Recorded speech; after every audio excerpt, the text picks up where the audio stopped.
आजच्या आपल्या पाहुण्या आहेत डॉक्टर रुजुता पाटील कुशलकर आणि त्यांची ओळख करून देण्याची अतिशय आनंददायक कामगिरी माझ्याकडे आली आहे. रुजुता माझी शाळा मैत्रीण. ती खूप वर्षांनी पुन्हा भेटली, ती लोकसत्ताच्या चतुरंग पुरवणीमधून.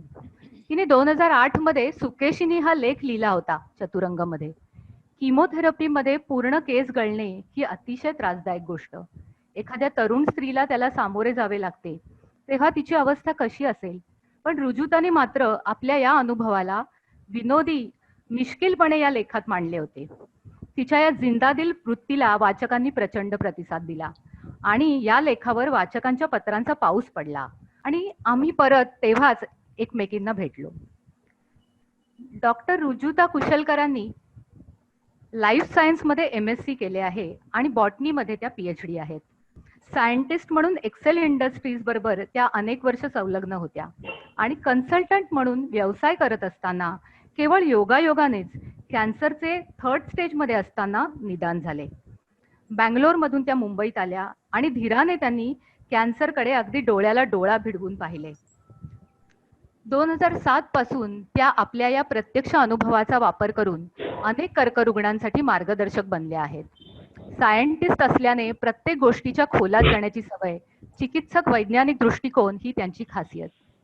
नवसंजीवनी कॅन्सर सपोर्ट ग्रुप याच्या त्या संस्थापक आहेत. त्यांनी मराठीमध्ये कर्करुग्णांसाठी वेबसाईट बनवली आहे आणि कळेल अशा सोप्या भाषेत अनेक उपयुक्त माहिती या वेबसाईटवर कर्करुग्णांना मिळते. भाषेचा अडसर येऊ नये म्हणून त्यांनी केलेले हे वैशिष्ट्यपूर्ण काम म्हणावे लागेल. याशिवाय रुजुताज हेल्थ पॅलेट हे कमी मसालेदार पथ्यकारक पाककृतींसाठी YouTube चॅनल त्यांनी सुरू केले आहे. आवाज येतो आहे? हो येतोय.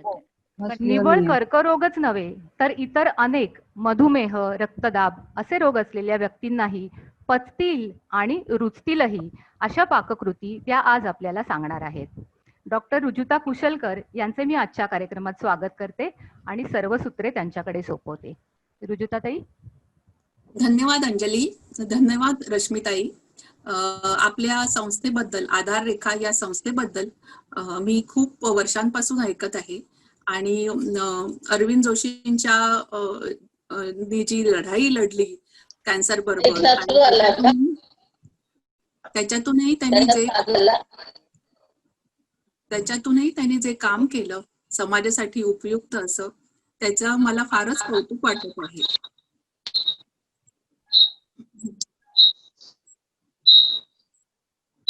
कोणाचा तरी माईक चालू आहे, स्पीकर कोणाचा तरी चालू आहे.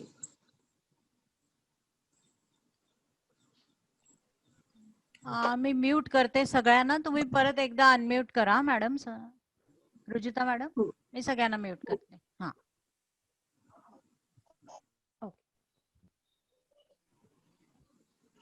Okay, you can carry. तेव्हा आधार रेखाच्या या कार्यक्रमामध्ये बोलवून तुम्ही माझा जो सन्मान केला त्याबद्दल मी अतिशय आभारी आहे. प्रत्येक कॅन्सर पेशंटच्या मागे एक फारच रोचक अशी गोष्ट असते, कथा असते. तशीच गोष्ट ही माझी आहे. कॅन्सर ते हेल्थ पॅलेट हे YouTube चॅनेल, हा प्रवास कसा झाला हे मी तुम्हाला थोडक्यात सांगते. 2006 जानेवारी 2006 पर्यंत मी पण एक अतिशय निरोगी आणि आनंददायी अशी बाई होते. आपल्या संसारामध्ये सुखाने रमलेले, छानपैकी बंगलोरला होतो, मुलगा शाळेत जायला लागला होता. असं असताना असं म्हणतात की life is what happens to you when you are busy planning other things. सहज म्हणून जनरल हेल्थ चेकअपला गेले आणि तिकडे चेस्ट एक्सरे मध्ये छातीमध्ये आतमध्ये एक ट्यूमर दिसला.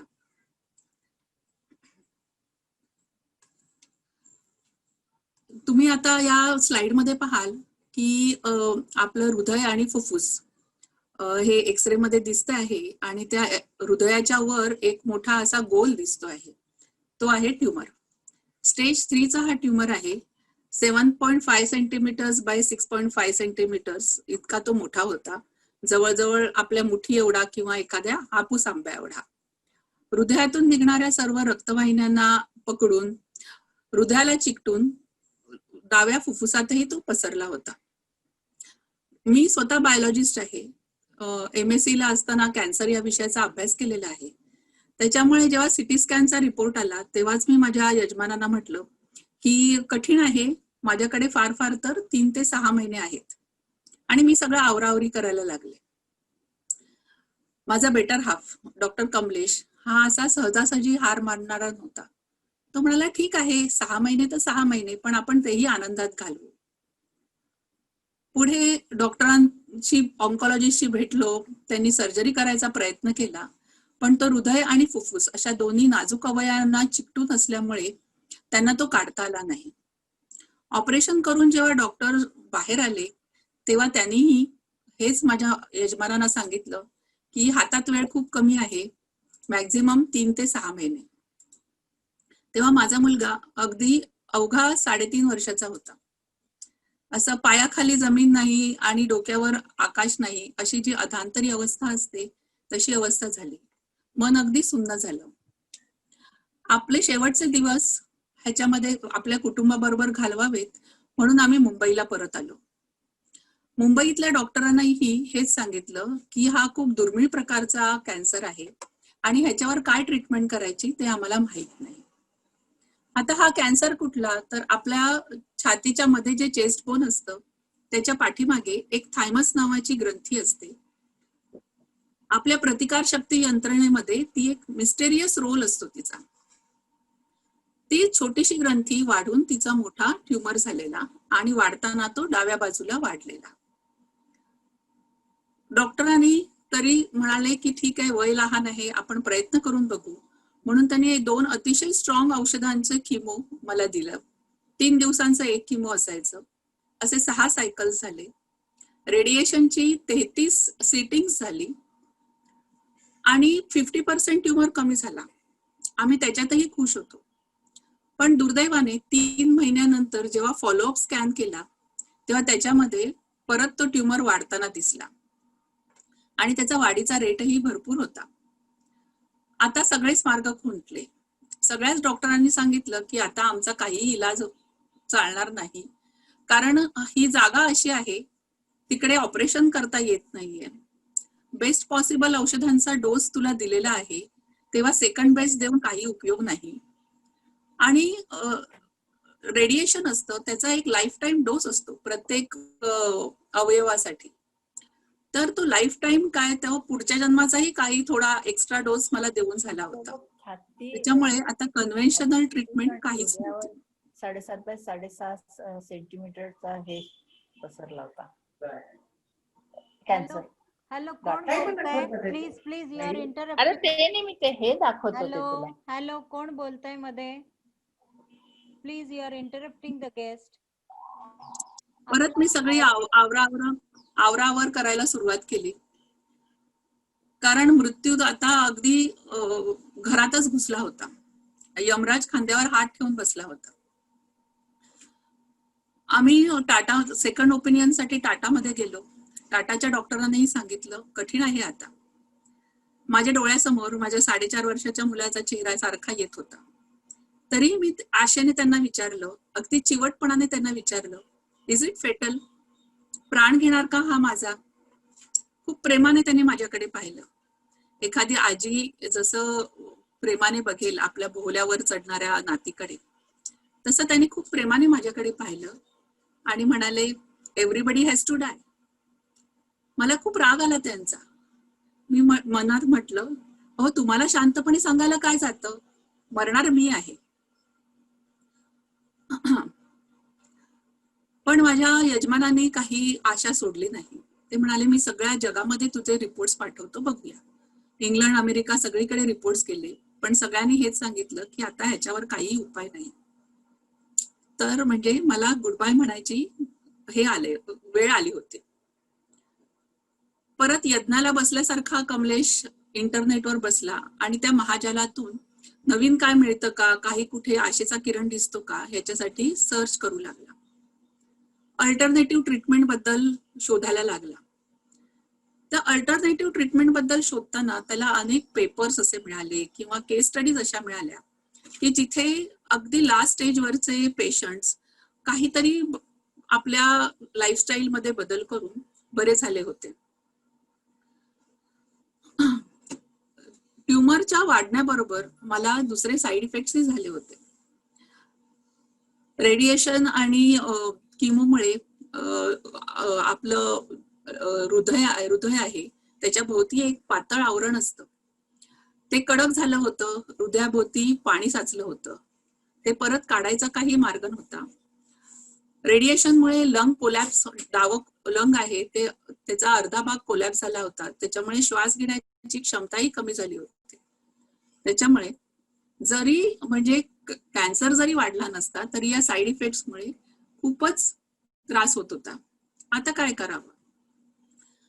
तर अल्टरनेटिव्ह ट्रीटमेंटचा शोध घेता घेता कमलेशला असं आढळलं की चांगलं डाएट, चांगला आहार, एक्सरसाइज, सकारात्मक विचार या सगळ्यांनी ट्युमरवर कंट्रोल ठेवणं शक्य आहे. तो मला असं काही नाना परीचं सांगायला लागला. मी तेव्हा तर वैतागलेलेच होते, काही सुचतच नव्हतं. मी त्याला म्हटलं, लोक काय वेडे आहेत का की जे किमो रेडिएशनच्या मागे लागतात? जर पॉझिटिव्ह थिंकिंग आणि डाएट आणि एक्सरसाइजने जर हे ठीक होत असेल, ट्युमर ठीक होत असेल, तर कोणी किमो रेडिएशनच्या मागे लागणारच नाही. पण माझ्याकडे काही दुसरा इलाजच नव्हता, म्हणून मी हे सगळे प्रयोग करायला लागले. हळूहळू त्या प्रयोगांना यश आलं आणि 6 महिन्यानंतर जेव्हा पेट स्कॅन केला तेव्हा त्या ट्युमरच्या वाढीचा रेट कमी झालेला आढळला.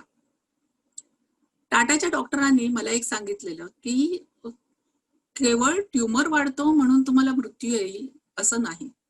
तुमची विल पॉवर किती स्ट्रॉंग आहे त्याच्यावर तुम्हाला किती आयुष्य मिळणार हे ठरणार. तर आता विल पॉवर म्हणजे काय? मला मरायचं नाही असं म्हणून काही आपण जगू शकत नाही आणि कोणालाच मरायचं नसतं. मग विल पॉवर म्हणजे काय? खूप ऍब्स्ट्रॅक्ट टर्म आहे ही. तर विल पॉवर म्हणजे काय? तर पेशंटने स्वतःच्या ह्याच्यासाठी केलेले, पेशंटने बरं होण्यासाठी कन्व्हेन्शनल ट्रीटमेंटच्या व्यतिरिक्त जे प्रयत्न केलेले असतात ते म्हणजे विल पॉवर. पूर्ण पडूनही, पूर्ण जमीनदोस्त होऊनही जेव्हा तुम्ही जिद्दीने उठवून उभं राहता, ती म्हणजे इच्छाशक्ती किंवा विल पॉवर. तुमचं आयुष्य पुन्हा उभा राहायला ती जिद्द उपयोगी पडते. आता तुम्ही बघाल की आजार हा फक्त शरीराचा नसतो किंवा मनाचा नसतो. शरीर, मन आणि आत्मा असे तिन्ही एकमेकांमध्ये गुंतलेले आहेत. जर तुमचं शरीर निरोगी असेल, मन स्वस्थ असेल आणि आत्मा आनंदी असेल तर तुम्ही एक स्वस्थ व्यक्ती म्हणून जीवन जगू शकता, एक अर्थपूर्ण जीवन जगू शकता. आता या विल पॉवरचे घटक कोण आहेत? तर स्वतःहून केलेले प्रयत्न, ह्याच्यामध्ये काय काय येतं? तर योग आहे, आयुर्वेद आहे, तुमचा योग्य आहार आहे, व्यायाम आहे, सकारात्मक विचार आहेत, तुमच्या कुटुंबाचा आणि मित्रमैत्रिणींचा सपोर्ट आहे आणि आधार रेखा, नवसंजीवनी ग्रुप यांच्यासारखे कॅन्सर सपोर्ट ग्रुप आहेत. त्यांच्या तिकडे जे प्रेम मिळतं आणि मायेचा ओलावा मिळतो तोही खूप महत्वाचा आहे. नेक्स्ट, आता आपण डाएट कडे वळूया. अन्न हे का महत्वाचं आहे? योग्य खाणं हे का महत्वाचं आहे? ज्यांनी कॅन्सर जवळून बघितलंय किंवा ज्यांनी अनुभवलंय त्यांना माहितीच आहे की किमो रेडिएशन चालू असताना खाण्यापिण्याचे अनंत अडचणी असतात. तुमच्या तोंडाची चव जाते, सगळे जिभेला छाले पडतात, पचन नीट होत नाही, तिखट काही खाऊ शकत नाही, नेहमीचं जे जेवण असतं त्याच्याकडे बघायची सुद्धा इच्छा होत नाही, मलमूत्र विसर्जनामध्ये प्रॉब्लेम येतात, झोप येत नाही. सगळा शरीराचा सगळा जो तुमचा पॅटर्न असतो तो सगळा डिस्टर्ब होऊन जातो.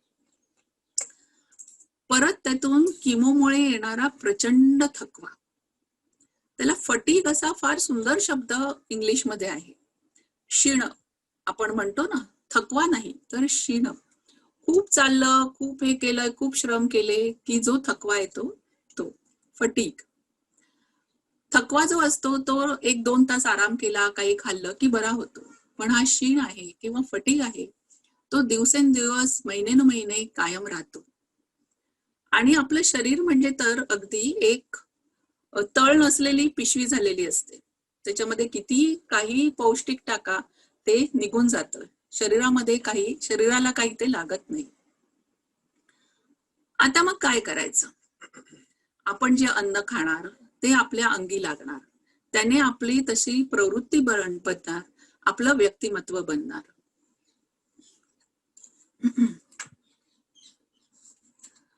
आपण म्हणतो की अन्न हे पूर्ण ब्रह्म आहे.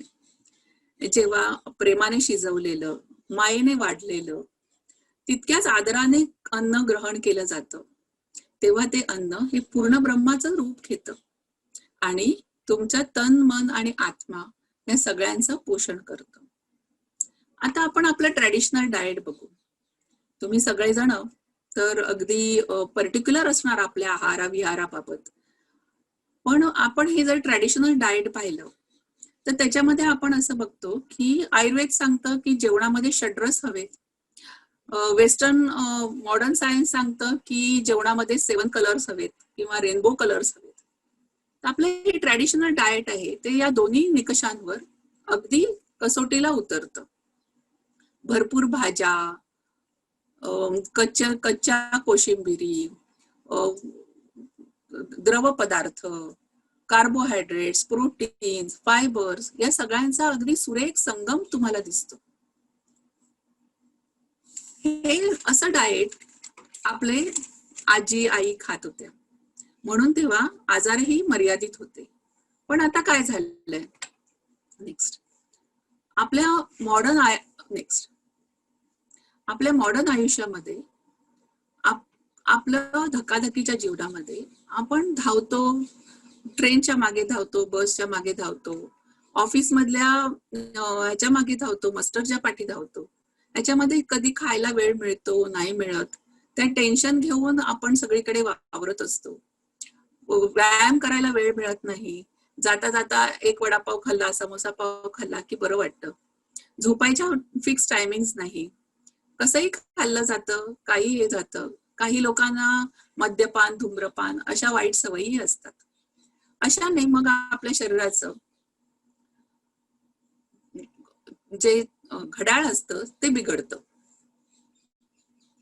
आता अनहेल्दी फूड आपण नेहमी ऐकतो की अनहेल्दी फूड म्हणजे काय? तर ज्यामध्ये पुरेसे फायबर्स नाहीत आणि त्याच्यातून आपल्याला जंक कॅलरीज मिळतात. म्हणजे कुठले? तर बेकरी आणि process product foods, carbonated drinks म्हणजे कोल्ड ड्रिंक्स आणि डालडा, मार्गारीन वापरून केलेले जे पदार्थ असतात ते. अगदी ह्याच्यामध्ये जे आपण ब्रेकफास्ट साठी म्हणून जे सिरियल्स खातो तेही अंतर्भूत आहेत. या सगळ्यातून काय होतं? तर obesity, hypertension, heart disease, diabetes आणि अगदी कॅन्सरही. गेली अनेक वर्ष मी कॅन्सर पेशंटचं समुपदेशन करत आहे. तेव्हा असं आढळलंय काही पेशंटच्या खाण्याच्या सवयी अतिशय खराब असतात. कसंही खायचं, काहीही खायचं, अवेळी खायचं आणि मग शरीरामध्ये अनेक दोष उत्पन्न होतात. आता हे काय करायचं ह्याच्यासाठी? म्हणजे एकीकडे आपल्या या ज्या सवयी आहेत, आपल्या या ज्या चुकीच्या सवयी आहेत त्या, दुसरीकडे आजारपणामुळे उद्भवणारे जे प्रॉब्लेम्स आहेत की तोंडाची चव जाणं आणि हे आहे असं हे आहे. या दोन्हीचा समन्वय साधून आपल्या शरीराला पोषण मिळावं, परत ती शक्ती भरून यावी, यासाठी काय करता येईल? म्हणून माझ्या किमो आणि ह्याच्या दरम्यान बरेच सगळे पदार्थांवर प्रयोग केले. आई आणि वहिनीनेही त्याला खूप साथ दिली. आपल्याकडे तुम्ही जर कुठलंही फूड चॅनल बघाल किंवा टीव्हीवरचे रेसिपी शोज बघाल तर त्याच्यामध्ये चटमटीत लाल भडक, चीज, पनीर, भरपूर तेल, तूप या सगळ्याचा वापर करून, गरम मसाले या सगळ्यांचा वापर करून केलेले पदार्थ दाखवतात. ते काही एक पेशंट खाऊ शकणार का? कॅन्सर पेशंट सोडा, पण डायबिटीस, हार्ट ट्रबल ह्याच्यामध्येही हे सगळं जे अन्न आहे, हे सगळं जे पदार्थ आहेत ते चांगले नाहीतच. मग काय करायचं? तर आपलं जे नेहमीचं सात्विक जेवण आहे, आपलं जे नेहमीचं ट्रॅडिशनल जेवण आहे, त्याच्यातच काहीतरी प्रयोग करायला हवेत. आता समजा आपण वेस्टर्न डाएटच्या मागे लागलो, म्हणजे आता सिमला मिरची, लाल पिवळ्या सिमला मिरची, ऍस्पॅरागस, ते जांभळी कोबी आणि मशरूम्स आणि ह्या अशा सगळ्या पदार्थांमध्ये, अशा सगळ्या वस्तूंमध्ये, अन्नामध्ये किती चांगले अँटीऑक्सिडंट्स आहेत आणि अँटी कॅन्सर प्रॉपर्टीज आहेत ह्याच्यावर खूप रिसर्च झालेला आहे. पण हे असाच आहार आपण घेऊ शकणार का? आपल्याला तो जिभेलाही चालणार नाही आणि आपल्या खिशालाही परवडणार नाही. मग काय करावं? आहार आहे, आहाराने रोग हरा. Food is the best medicine असं म्हटलं जातं. आता एका हेल्दी जेवणामध्ये, एका परिपूर्ण जेवणामध्ये, भोजनामध्ये काय असायला हवं? तर सगळ्या टेस्ट षड्रस असायला हवेत, कलर्स, सगळे कलर्स असायला हवं, फ्रेशली कुक्ड, ताजं अन्न खावं नेहमी, आणि जास्त तेल, तूप, मसाले यांचा वापर असू नये.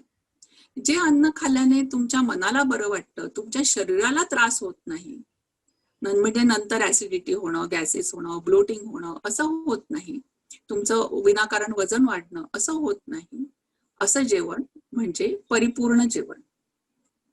आता हा तुम्ही जर फूड पिरॅमिड पाहिला तर फूड पिरॅमिडच्या अगदी तळाला, तो जो ब्रॉड बेस आहे, तिकडे आहेत कार्बोहायड्रेट्स. आता हे कुठचे कार्बोहायड्रेट्स? तर आपले नेहमीचे तांदूळ, गहू, ज्वारी, बाजरी, नाचणी, वरी, राजगिरा, हे जे भरड धान्य आहेत किंवा त्यांना इंग्लिशमध्ये मिलेट्स म्हणतात, ह्यांच्यावर आजकाल खूप संशोधन चाललेलं आहे आणि असं आढळतंय की त्यांच्यामध्ये खूप सगळे मिनरल्स असतात, अँटीऑक्सिडंट्स असतात आणि त्यांचा ग्लायसेमिक इंडेक्स आहे तो कमी आहे. म्हणजे काय? तर त्यांचं पचन आपल्या शरीरामध्ये अगदी हळूहळू होतं आणि हळूहळू रक्तामध्ये शर्करा मिसळली जाते. त्याच्यामुळे ते शरीरासाठी अतिशय उत्तम आहेत. म्हणजे डायबेटिक लोक जे आहेत किंवा ज्यांना वजन कमी करायचं आहे, हायपर टेन्शन आहे, कॅन्सर पेशंट्स आहेत, या सगळ्यांसाठी ही जी भरड धान्य आहेत, ज्वारी, बाजरी, नाचणी, राजगिरा, नंतर कांग म्हणून एक आहे. आपल्या भारतामध्ये अनेक विविध अन्न धान्य आहेत, त्या सगळ्यांचा आपल्या आहारामध्ये उपयोग करायला हवा. त्याच्या या पिरॅमिडचं सेकंड स्टेप आहे, त्याच्यावर आहेत फळं आणि भाज्या. आता तुम्ही बघाल की या फळांमध्ये आणि भाज्यांमध्ये आपल्याला सगळे रंग दिसत आहेत, 7 रंग दिसत आहेत. पावसाळ्यातल्या रानभाज्या वेगळ्या, थंडीमध्ये येणाऱ्या भाज्या वेगळ्या, उन्हाळ्यातल्या भाज्या वेगळ्या, प्लस वर्षभरही आढळणाऱ्या काही भाज्या असतात. तेव्हा आपल्याकडे भाज्यांची मुबलकता आहे आणि जरा शोध घेतला तर त्या भाज्यांचे जे गुणधर्म आहेत, औषधी गुणधर्म आहेत किंवा न्यूट्रिशनल व्हॅल्यू आहे, त्याचा आपल्याला लगेच अंदाज येतो किंवा आपल्याला त्याची माहिती कळते. तिसऱ्या स्टेपवर आहे, बघा हे प्रमाण आता कमी कमी होत गेले. तिसऱ्या स्टेपवर आहे दूध आणि दुधाचे पदार्थ आणि नॉनव्हेज पदार्थ. हे पदार्थ कमी प्रमाणात खाल्ले पाहिजेत, विशेषतः नॉनव्हेज पदार्थ हे कमी प्रमाणात खाल्ले पाहिजे. आणि दुधाच्या जे चीज, पनीर, श्रीखंड, बासुंदी असे जे दुधापासून बनवलेले पदार्थ आहेत तेही आपल्या शरीरासाठी पचायला जड असतात, म्हणून कमी खायला हवेत. आणि पिरॅमिडच्या सगळ्यात टोकाला अगदी थोड्या प्रमाणामध्ये आपल्याला काय हवंय तर फॅट्स, ऑइल्स आणि स्वीट्स. हा जर पिरॅमिड आपण दिवसभराच्या खाण्यामध्ये जर आवर्जून पाळला तर आपलं आरोग्य हे खूपसं चांगलं राहतं. आता आपल्या भारतात आढळणाऱ्या या काही भाज्या तुम्ही बघा, किती विविधता आहे ह्याच्यामध्ये, खूपच सगळे कलर्स आहेत. मेडिटेरियन डाएट म्हणून आजकाल खूप सगळीकडे बोलबाला आहे आणि पेपरमध्येही अनेक लेख त्याची भलामण करणारे लेख येत असतात. पण फक्त काय लाल सिमला मिरच्या, लाल पिवळ्या सिमला मिरच्या, ब्रोकोली ह्याच्यामध्येच फक्त हे असतं का? अँटीऑक्सिडंट्स आणि अँटी कॅन्सर प्रॉपर्टीज असतात का? तर नाही. आपले जे देशी भाज्या आणि फळं आहेत त्याच्यामध्येही हे सगळं भरपूर असतं. आणि नेहमी ज्या मातीमध्ये आपण जिथे राहतो त्या मातीमध्ये उगवलेले भाज्या, फळं, धान्य हे खावीत. कारण ती पचवण्यासाठी आपल्या शरीरामध्ये तशी इकोसिस्टीम डेव्हलप झालेली असते. आता इकोसिस्टीम मध्ये काय काय असतं? तर ह्या सगळ्यांचं पचन करण्यासाठी असणारे एन्झाईम्स असतात, तुमचे गट बॅक्टेरिया असतात, एकूणच आपल्या शरीराची ठेवण असते, आजूबाजूचं हवामान असतं. हे इतक्या सगळ्या गोष्टी आहारामध्ये सामील असतात. म्हणून शक्यतो आपल्या मातीमध्ये उगवणारी पारंपरिक ह्याच्यामधली फळं, धान्य, भाज्या खाव्यात की नंतर म्हणजे ज्या नवीन भाज्या आलेल्या आहेत आणि हे त्या कधीतरी खाव्यात, खाऊ नयेत असं नाही, पण केवळ त्यांच्याच मागे लागणं योग्य नाही.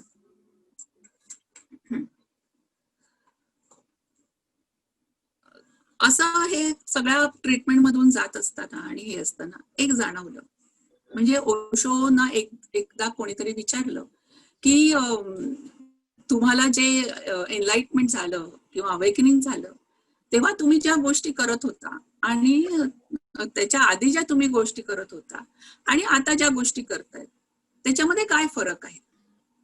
तर ओशोने म्हटलं की आधी पण मी आंघोळ करत होतो, जेवण जेवत होतो, झोपत होतो, सगळं करत होतो. पण आता एनलाइटमेंट नंतर किंवा अवेकनिंग नंतर मी जेव्हा आंघोळ करतो तेव्हा फक्त आंघोळ करतो, जेवतो तेव्हा फक्त जेवतो, झोपतो तेव्हा फक्त झोपतो.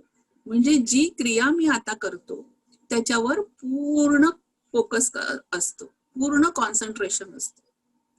म्हणून आपण जे जेवू, आपण जो घरामध्ये मेनू बनवू, जे अन्न शिजू, त्याच्यावरही जर आपण पूर्ण फोकस करून जर जेवण बनवलं आणि तसा जर आपण आहार ठेवला तर आपण नक्कीच कुठल्याही व्याधीवर मात करू शकतो.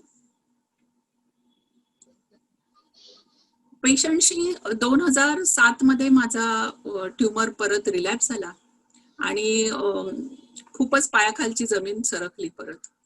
मग नवीन नवीन प्रयोग सगळे सुरू केले खाण्यापिण्याबाबत, पॉझिटिव्ह थिंकिंग म्हणजे काय, एक्सरसाइज, योगाभ्यास, या सगळ्यांना अगदी म्हणजे बुडत्याला काडीचा आधार तसं सगळ्याला मी घट्ट पकडून ठेवलं.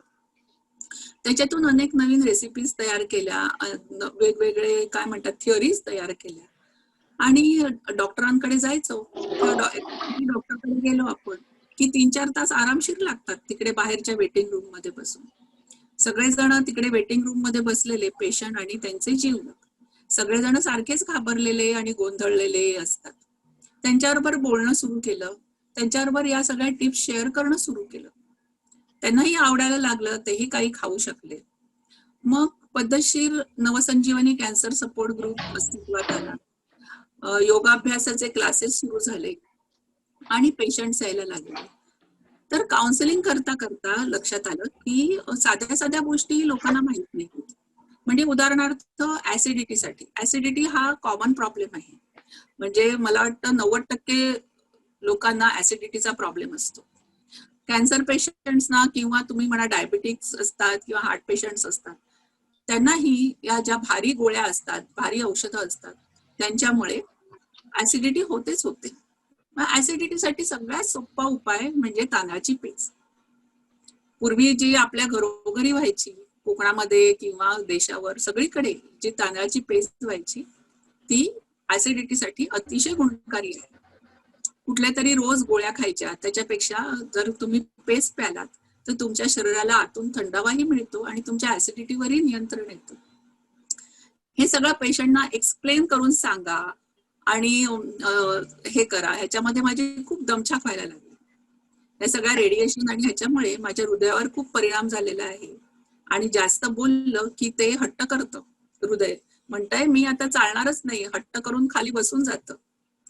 म्हणून हे हेल्थ पॅलेट युट्यूब चॅनल सुरू करायची कल्पना डोक्यात आली की जे आपण बोलतो तर चला बाबा एक तुम्ही तांदळाची पेस्ट घ्या, ते सगळं त्याचं वर्णन करून सांगण्यापेक्षा हा ही लिंक बघा आणि तशी तांदळाची पेस्ट करून प्या असं सांगणं खूप सोपं पडायला लागलं. तसंच युट्यूब म्हणा किंवा वेबसाईट म्हणा ह्याच्या माध्यमातून अनेक लोकांपर्यंत पोहोचू शकता, तुम्ही जगभरात पोहोचू शकता. पण तुम्ही जर बघाल की जे जनरली जे रेसिपी चॅनेल्स असतात त्याच्यामध्ये आरोग्याचा विचार फारसा केलेला नसतो. म्हणजे रुजुता दिवेकरांचे जर व्हिडिओ सोडले तर बाकी ह्याच्यामध्ये आरोग्याचा विचार हा केलेला नसतो. जे जिभेला आपल्या चांगलं लागेल त्या अशा रेसिपीच्या मागे माणसं असतात. मग या भाज्यांबद्दल या रेसिपीबद्दल जास्त माहिती देऊ नये का? ती माहिती महत्वाची आहे. कारण तुम्ही ओशोंचं तुम्ही जर हे वाचलं तर ओशो काय सांगतायत, तुम्ही जे कराल ना ते पूर्ण फोकसने करा, पूर्ण कॉन्सन्ट्रेशनने करा.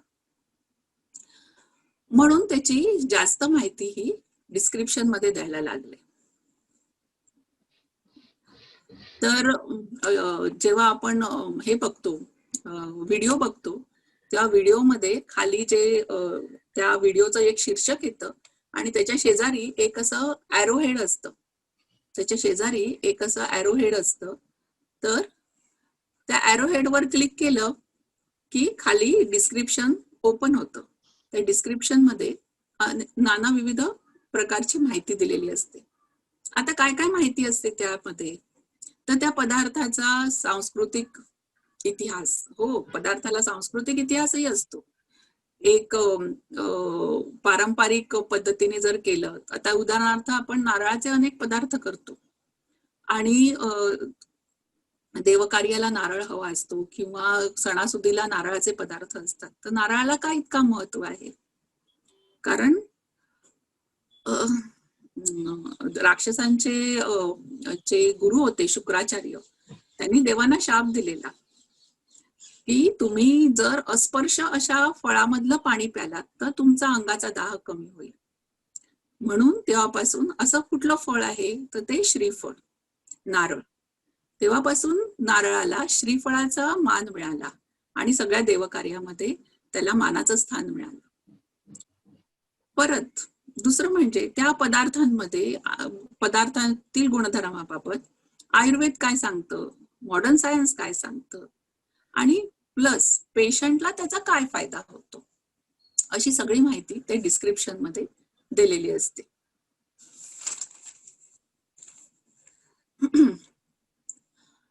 आतापर्यंत आपण म्हणजे सगळ्या जे डायबिटीस म्हणा किंवा हार्ट ट्रबलवाले लोक म्हणा, कॅन्सर पेशंट्स म्हणा, सगळ्यांचा एक सारखा अनुभव असतो की औषधं खूप गरम पडतात, तोंड येतं, तोंडाची चव जाते, भूक लागत नाही, पचन व्यवस्थित होत नाही. या सगळ्यासाठी वेगळ्या तऱ्हेने जेवण करावं लागतं. आणि या प्रत्येक जर साईड इफेक्ट साठी जर आपण एक एक गोळी घ्यायला लागलो तर त्या गोळ्यांनीच पोट भरेल आणि दुसरं काही खाण्यासाठी आपल्या पोटामध्ये जागाच राहणार नाही. म्हणून नेहमीसारखं जेवण न करता जरा वेगळ्या विचाराने जेवण करायला लागतं.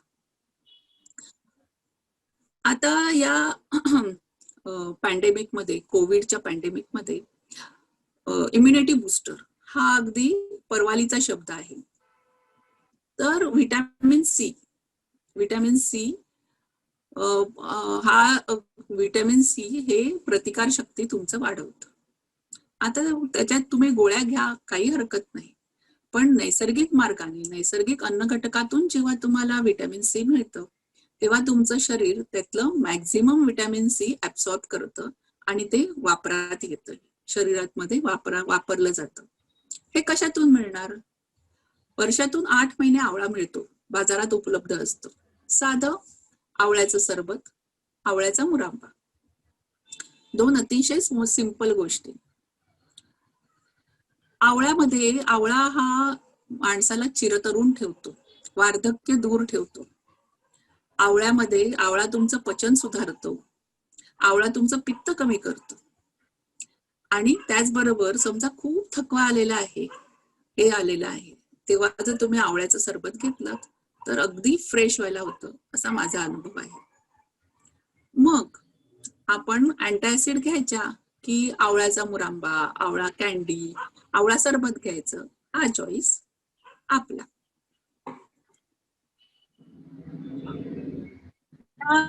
ह्याच्याबद्दल या सगळ्या माझ्या पाककृतींबद्दल एक लोकसत्तामध्ये 2008 मध्येच एक मोठा लेख लिहिला की कॅन्सर पेशंट्स काय खाऊ शकतात. सकाळ, दुपार, संध्याकाळ, रात्र भरपूर सगळे ऑप्शन्स दिले होते. आपल्याला काय वाटतं नेहमी की पथ्याचं जेवण म्हणजे काहीतरी बोरिंग असणार. तांदळाची पेज किंवा रव्याची पेज, मूग डाळीची खिचडी आणि ह्याच्या पलीकडे आपलं पथ्याचं जेवण किंवा फार फार तर व्हेजिटेबल सूप, याच्या पलीकडे आपलं पथ्याच्या जेवणाची संकल्पना जात नाही. आता कॅन्सरचे ट्रीटमेंट बघितलं तर ते वर्ष 1.5 वर्ष चालतात. परत पुढचं 6 महिने तरी रिकव्हरी पिरियड. या ह्याच्यामध्ये केवळ हे 3च पदार्थ आपल्याला पुरेसे पडतील का? तर नाही. 6 महिन्यामध्ये अनेक सणवार येणार, हे येणार, त्याच्यामध्ये काय खाणार पेशंट? त्याला कधीतरी चटपटीत खावंसं वाटणार, घरी बटाटवडे बनवले, हे बनवले, पेशंटलाही वाटणार काहीतरी मीही चटपटीत खावं. म्हणून त्याच्यासाठी म्हणून असे वेगळे हे घेऊन एक मोठं पदार्थांची सगळी लिस्ट दिली होती. तो लेख वाचून खूप पेशंट्सना खूप आनंद झाला की वा वा वा वा, खाण्यापिण्याची चिंताच दूर झाली. बघा, खाणं पिणं ना हे अगदी हृदयाच्या जवळ असतं आणि असं म्हणतात की कुठल्याही माणसाच्या हृदयाकडे जाण्याचा मार्ग हा त्याच्या पोटातून असतो. त्याचं पोट जर भरलेलं असलं तर माणूस हा देव असतो आणि पोट रिकामी राहिलं की तो सैतान होतो. हा लेख वाचून ATVच्या तेव्हाच्या सल्लागार होत्या डॉक्टर मोहसिना मुकादम, त्यांनी खास बोलून ATVवर प्रोग्राम 3 एपिसोड केले पेशंटसाठी खास रेसिपीज, पथ्याच्या रेसिपीज. दुर्दैवाने ह्याचा आवाज तुमच्यापर्यंत पोहोचणार नाही. हे जस्ट एक सॅम्पल म्हणून दाखवलं. ह्याच्यात काय दाखवले होते, 3 एपिसोड मध्ये काय दाखवलं होतं, तर एक केळीच्या पानातली भाकरी, मेथी घालून केलेली भाकरी, गोड भाकरी, साधी भाकरी.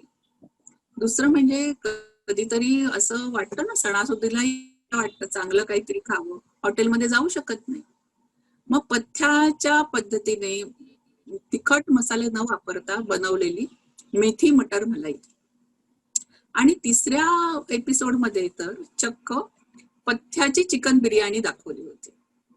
आता तुम्ही म्हणाल पथ्याची आणि चिकन बिर्याणी दोन्ही काही शब्द बरोबर जात नाही, पण जातात. फार सुंदर लागते पथ्याची बिर्याणी. कविता ताईंनाही असं वाटलेलं की पथ्याची बिर्याणी म्हणजे कशी असेल, पण ती जेव्हा त्या स्टुडिओमध्ये बनवली तेव्हा तिचा घमघमाट, तिचा दरवळ सगळीकडे पसरला. आणि कविताताई लाड यांनी जेव्हा ती चाखून पाहिली तेव्हा त्या म्हणाल्या की खरोखर पथ्याची बिर्याणी ही इतकीच सुंदर वाटते. तर आपल्याकडे जे मसाले असतात त्याच्यामध्ये काही मसाले तिखट असतात आणि काही मसाले हे फक्त सुगंध देतात किंवा वेगळा स्वाद देतात. असे मसाले शोधायचे. म्हणजे कुठले?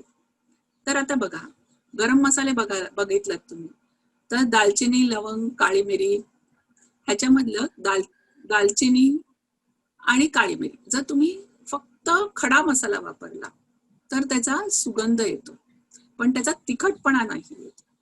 आणि याच गरम मसाल्यातले दुसरे पदार्थ म्हणजे जायपत्री, मायपत्री, दगडफूल, तमालपत्र, बाद्यान वगैरे हे सगळे जे पदार्थ आहेत ह्यांनी पदार्थाला वेगळा स्वाद येतो आणि तसेच ते पचनासाठी उपयुक्त आहेत. धणे जिरा पावडर तर ऑल टाइम फेवरेट, पेशंटसाठी अतिशय उत्तम.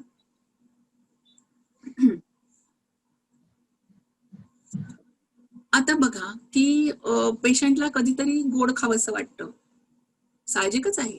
आता एरवी आपण म्हणतो की गोड हे जंक कॅलरीज आहेत, बाहेरचं दुकानातलं खाऊ नये. का खाऊ नये?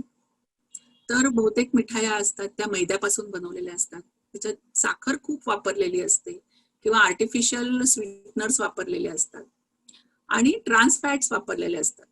म्हणजे माझी आई सांगते, हा त्याच्यात काय साजूक तूप वापरलंय काय, बाजारातली मिठाई आणली तर, तसं आहे. तर हे एक हा सोप्पा अगदी गोडाचा पदार्थ. चिबुड आपल्या ह्याच्यामध्ये कोकणाच्या पट्ट्यामध्ये, या कोकण किनारपट्टीला 3-4 महिने तरी असतात. हे पावसाळ्याचे 3-4 महिने दिवाळीपर्यंत मिळतात. चिबुडाचं साधं नारळाचं दूध वापरलं, नारळाचं दूध काढलं किंवा नारळ वाटून घेतला, थोडासा तो शिजवला, त्याच्यात गूळ घातलं, चिबुडाचे तुकडे टाकले, थोडीशी वेलची पावडर टाकली की इतका सुंदर गोड पदार्थ तुमचं डेझर्ट तयार होतं की तुम्ही बाजारातली मिठाई काय खाल. परत अतिशय आरोग्यदायी सगळे पदार्थ तुम्हाला त्या फळामधून नॅचरल स्वीटनेस मिळतो, नॅचरल शुगर मिळते. त्याचा जो घमघमाट असतो, चिबुडाचा जो स्वाद असतो, तोही तुमच्या मनाला तृप्त करतो. गूळ, साखरेपेक्षा गूळ हा कमी घातक, प्रिफर्ड आपण म्हणू की प्रिफर्ड आयटम, तुमचं प्रिफर्ड स्वीटनर. तर कारण गुळामधून आपल्याला दुसरे मिनरल्सही मिळतात. तसंही चिबुडाचं पायसम. हे सगळ्या ज्या रेसिपीज आहेत त्या तुम्ही माझ्या चॅनलवर बघू शकाल आणि त्याबद्दलची माहितीही तुम्हाला मिळू शकेल. इथे मी सगळे व्हिडिओ दाखवू शकत नाहीये. आता बघा की मुगाची भाजी. मूग हे आपल्या घरामध्ये नेहमीच बनवले जातात. आठवड्यातून 8-10 दिवसातून एकदा तरी मूग, मसूर याची भाजी होते. कडधान्य हा गृहिणीला फार मोठा आधार असतो. पटकन करायचं कडधान्य. पण आता ह्याच्या मागचं सायन्स आपण बघूया की डायबिटीस म्हणा, हार्ट पेशंट्स म्हणा, कॅन्सर पेशंट्स म्हणा, सगळ्यांचं पचन हे बिघडलेलं असतं. अशामध्ये तुम्ही कडधान्य म्हणजे राजमा, छोले, चणे, वाटाणे, काळे वाटाणे, हे सगळे जे कडधान्य आहेत ती पचायला जड आहेत. खाऊन बघा, हमखास गॅसेस होतात, पोट डब्ब होतं. मग काय करायचं? कडधान्य तर खाऊ नये का? कडधान्य तर खायला हवी.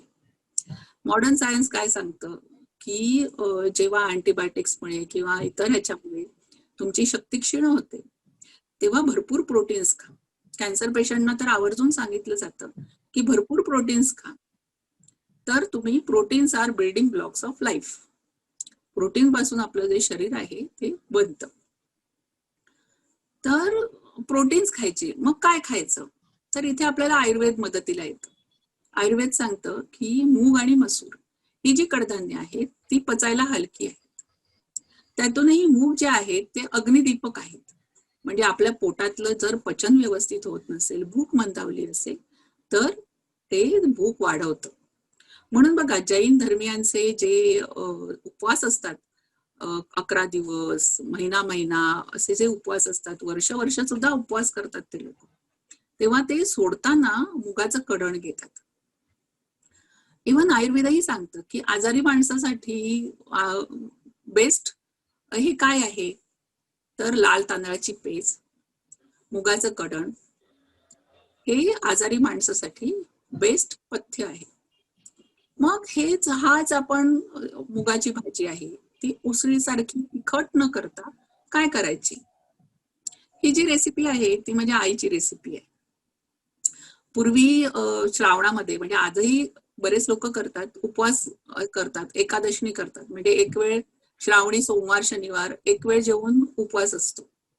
तर आई आजीचा उपवास असायचा, तर श्रावणी सोमवारला त्या उपवासामध्ये साठी एकदा जेवताना ही मुगाची भाजी हमखास असायची. आणि मला वाटतं की जे पचायला जड अशी जी साबुदाणा खिचडी, साबुदाणा वडे असं खाण्यापेक्षा ही असं पौष्टिक काहीतरी खाल्लेलं नक्कीच चांगलं. तर आता आपण हा व्हिडिओ बघूया.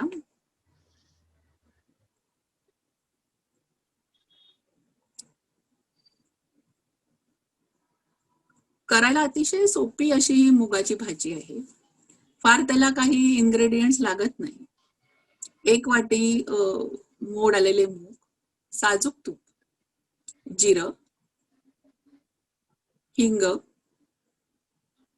कढीपत्ता आणि ओला नारळ, किसलेला नारळ, कोथिंबीर, बस. थोडंसं मीठ, चवीला मीठ.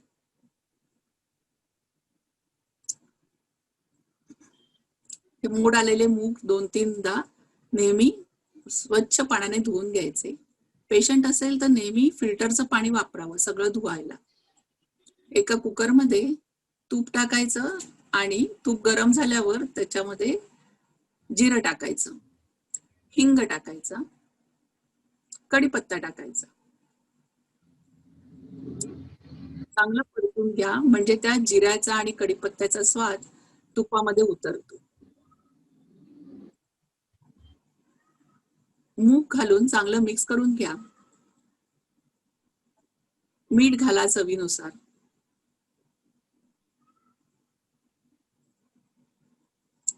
आणि थोडा नारळ टाका.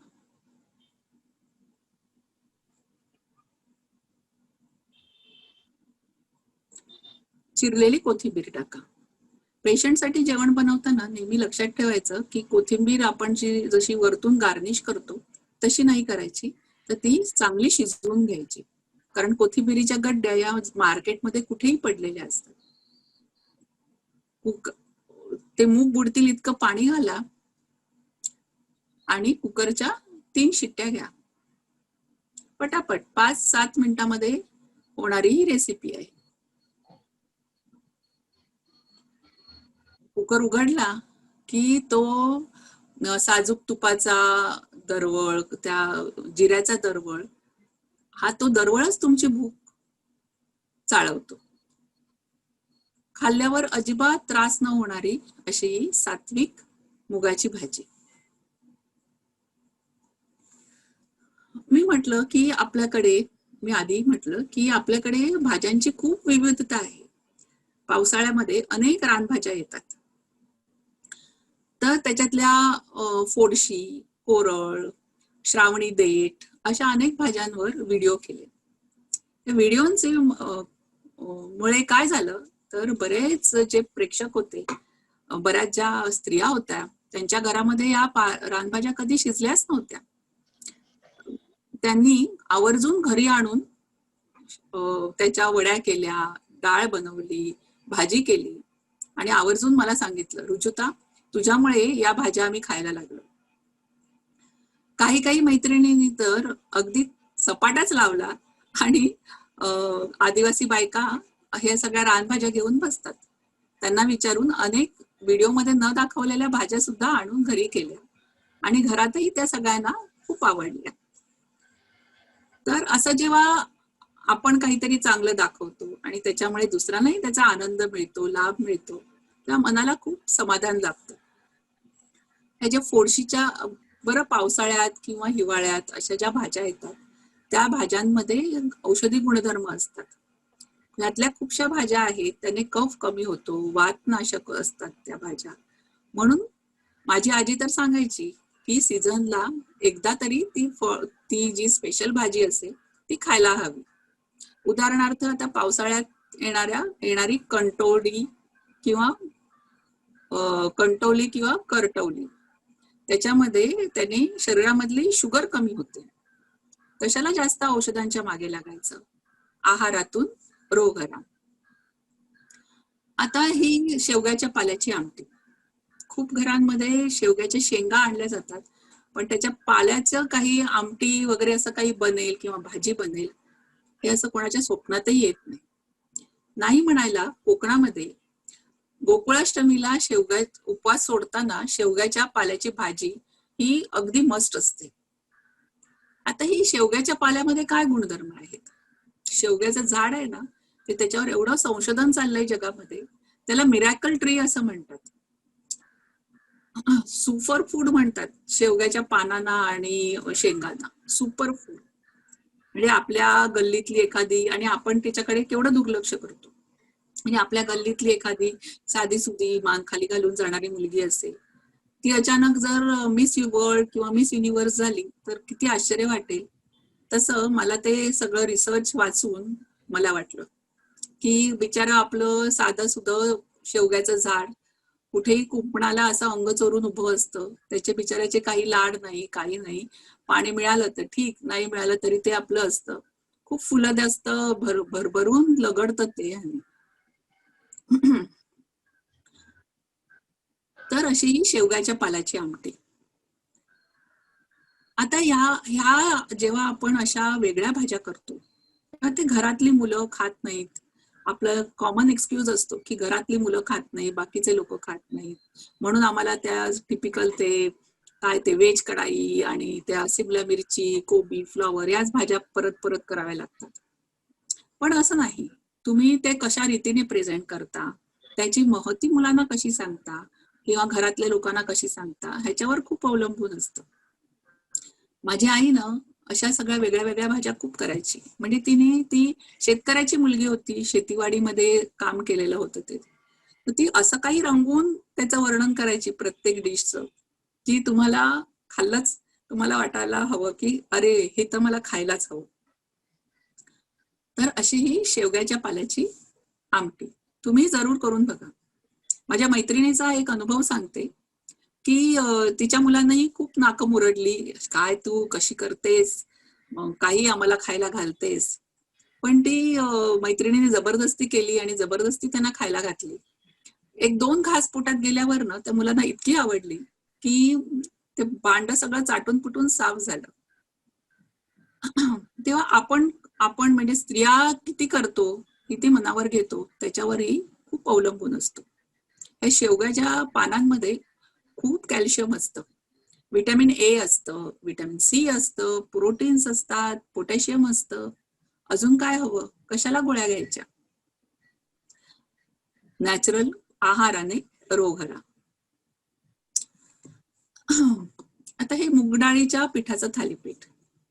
आपण नेहमी बेसनचं थालीपीठ करतो, बेसन वापरतो. काही चमचमीत करायचं असलं की डाळ, वड्या, भजी याच्यासाठी आपण बेसन वापरतो. पण एक 10 वर्ष डायबिटीस झालेल्या पेशंटला विचारा, त्याची पचनसंस्था अगदी मोडकळीस आलेली असते, नाही पचत बेसन त्याला. बरं आपण इतके ग्रेट आहोत किंवा आपल्याला ना आपल्या शरीराला काही त्रास होतोय हे नीटपणे बघण्याचे कोणी शिकवलेलंच नसतं. आपण आपलं तसंच आपल्या शरीराला ताबडत नेत असतो. हा गॅसेस होतात, मग हार्ट पेशंट वाला म्हणेल हो ते मग ना असं वर येतं, ते सगळे गॅसेस वर येतात आणि मग हृदयात दुखायला लागतं. मग जीव घाबरायला होतो, अरे बापरे हार्ट अटॅक तर नाही आला. कारण ते बेसन पचायला जड आहे, चणा डाळ हे पचायला जड आहे. पण आता घरात काहीतरी होतंय, अशा वेळेला पेशंटलाही वाटतं काहीतरी आपणही खावं. मग काय करायचं, तर बेसनऐवजी किंवा चणा डाळीच्या पिठाऐवजी घरामध्ये मूग डाळीचं पीठ करून ठेवायचं. तुम्ही करून बघा, भजी, वड्या, काही फरक वाटत नाही, चव अगदी तशीच असते. आणि पुन्हा कारण त्याने तुम्हाला त्रास होत नाही, खाऊन त्रास होत नाही. बरं या थालीपीठामध्ये तुम्ही वेगवेगळे हे टाका, दुधी किसून टाका, गाजर किसून टाका, कांद्याची पात टाका, असे अनंत कॉम्बिनेशन ह्याचे तुम्ही करू शकता आणि एक सुंदर पदार्थ खाल्ल्याचा, चमचमीत पदार्थ खाल्ल्याचा आनंद आपल्या मनाला होतो.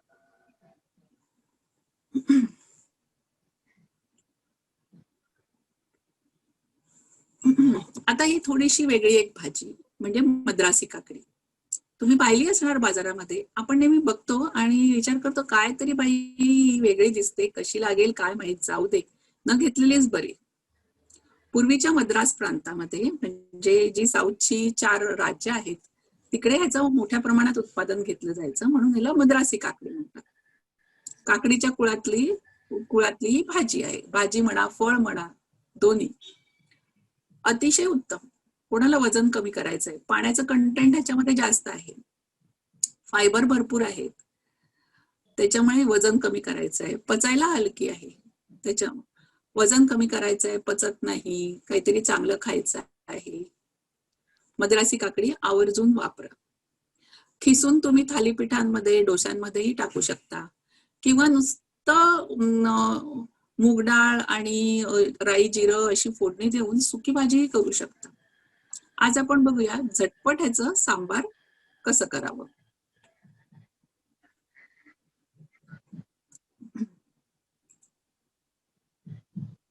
चालेल चालेल, ते बरोबर ऍडजस्ट केलं.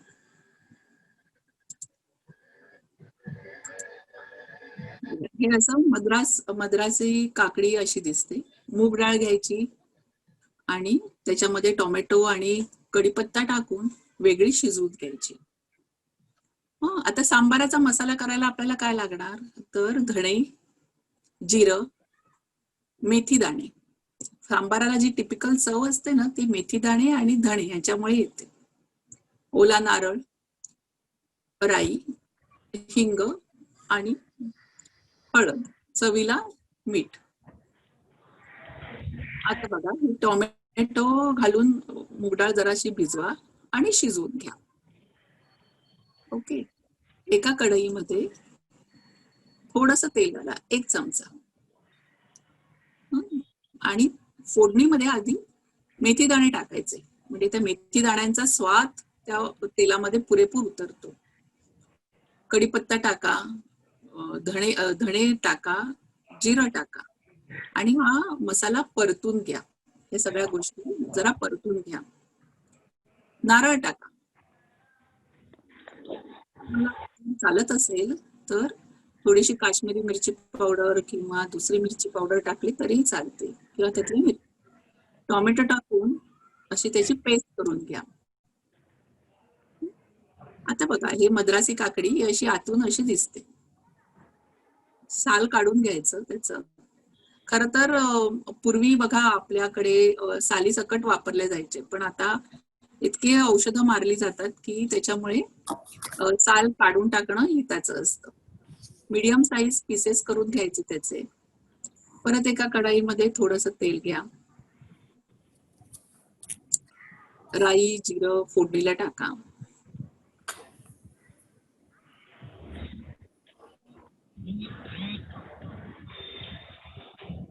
हिंग टाका. जे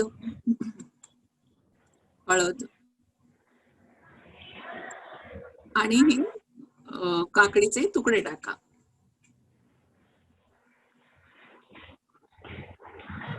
जेव्हा तुम्ही तेल कमी वापरता तेव्हा ती भाजी खाली लागू नये म्हणून एक पाण्याचा असा हबका द्यायचा. थोडंसं पाणी त्याच्यावर स्प्रिंकल करायचं आणि झाकण ठेवून शिजवायचं. लगेच शिजते ती, त्याला काय फार वेळ लागत नाही. थोडंसं मीठ टाका आणि आपण हा जो सांबाराचा मसाला केलेला आहे तो घ्या. हे जेव्हा घरात तुमचा सांबार मसाला नाही किंवा पटकन काहीतरी करायचं आहे, अगदी सेम टेस्ट तशी लागते, सांबाराची टेस्ट लागते. शिजवलेली मूग डाळ टाका. परत त्या डाळीपुरता म्हणून मीठ टाका.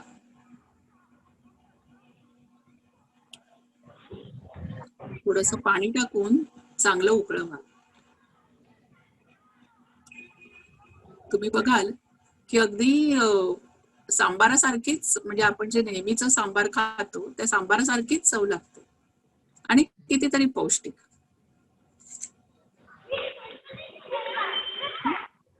आपल्या सणामध्ये किंवा आपले सण उत्सव ह्याच्यामध्ये अगदी कौशल्याने चांगला आहार आणि म्हणजे ऋतुचर्या, चांगला आहार आणि या सगळ्यांची खूप सुंदर सांगड घातलेली असते.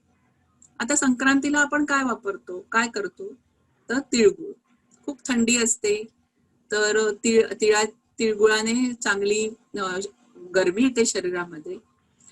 तिळामध्ये खूप सेलेनियम असतं, कॅल्शियम असतं, तुमच्या हाडांसाठी चांगलं वंगण असतं. ओके. आणि दुसरी संक्रांतीला नक्की करणारी भाजी म्हणजे संक्रांतीची मिक्स भाजी, उकडहंडी, अलिबागकडे त्याला पोपटी म्हणतात किंवा उंदियो या नावाने आपण सगळेजण ओळखतो. आता उंदियो जो आहे तो खूप तेलकट प्रकार असतो. त्याच्याऐवजी ही नुसती वाफेत शिजवलेली, अगदी कमीत कमी तेल वापरून केलेली ही भाजी आहे. थंडीमध्ये तुम्हाला म्हणजे निसर्ग कसा भरभरून दोन्ही हाताने देतो ते आपण थंडीमध्ये बघावं. भाज्या, वेगवेगळे कंद, फळं ह्यांची अगदी रेलचेल असते आणि थंडीमध्ये तुमचा अग्नी म्हणजे तुमची पचनशक्ती अगदी चांगली प्रदीप्त असते. जे खाल ते पचवाल. तेव्हा थंडीमध्ये जे तुम्ही चांगलं चुंगलं खाऊन वर्षभरासाठी बेगमी आपल्या शरीराची बेगमी करून ठेवायची असते. ह्याच्यामध्ये काय खातो तर घेवड्याच्या शेंगा ज्या असतात त्याच्याच 10-12 प्रकारच्या घेवड्याच्या शेंगा असतात. वेगवेगळ्या प्रकारची वांगी येतात, कोनफळ येतात, दुसरे कंद येतात, रताळी, कितीतरी गोष्टी असतात. तुरीच्या शेंगा, अशा कितीतरी गोष्टी असतात. हे सगळं वापरून केलेली ही भाजी आहे. जरा त्याला खटाटोप जास्त आहे, पण त्याचे गुणधर्मही तितकेच आहेत. हे जर तुम्ही ऐकलात ना, त्याचे जर गुणधर्म जाणून घेतलेत, तर तुम्ही तो खटाटोप नक्की कराल.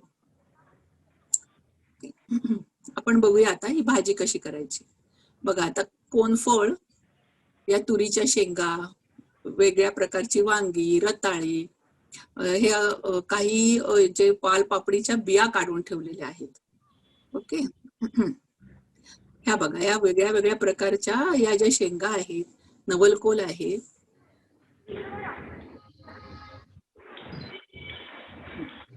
नवलकोल आहे.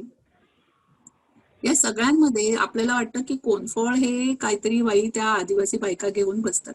तसं नाही.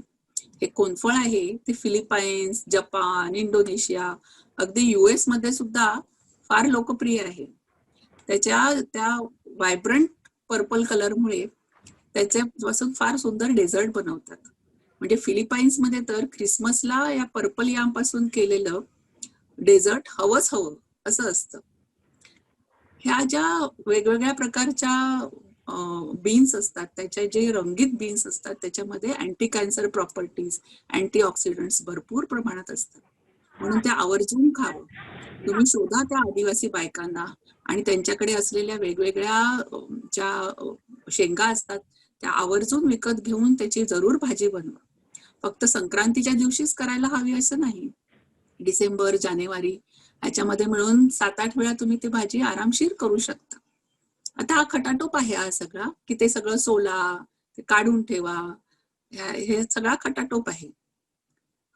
आता हे रताळी आणि कोनफळ, हे सगळे जे कंद आहेत ते कापून घ्यायचे आणि त्यांच्यावर थोडंसं हळद, मीठ, थोडंसं हिंग, धणे-जिरं पावडर, मीठ, तेल असं सगळं घालून चांगलं मिक्स करून घ्यायचं.